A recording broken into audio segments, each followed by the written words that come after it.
Let's compare the Little Hippo clock for your kids' room to the Hatch Plus.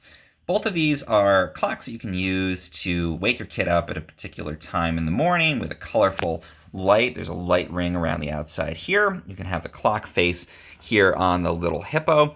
This is not a web-connected unit with a Little Hippo. It's something much more basic. You can get sounds, you can get the display, and you can get the light ring that will change color to tell your kid when it's time to wake up, but there's no app control.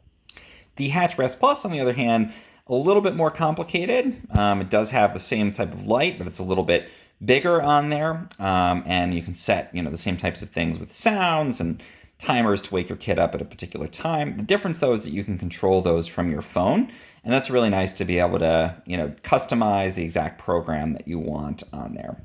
Just like the Little Hippo, you do have a clock on here, so you can get the time displayed in the room. So overall, both of these are really great options. I think the Little Hippo is great if you want that really kind of cute design. The Hatch is like a little bit more just sort of streamlined of look to it, but it's not that cute little animal type of look. And also the Little Hippo is just simpler because you can control everything right on the device. If you want to have that app control, though, then the Hatch is really a great option. Mela, the company that makes Little Hippo, did send me that one to try out, so thank you for that. Been using both of them. I think both of them are really great clocks for your kids' room.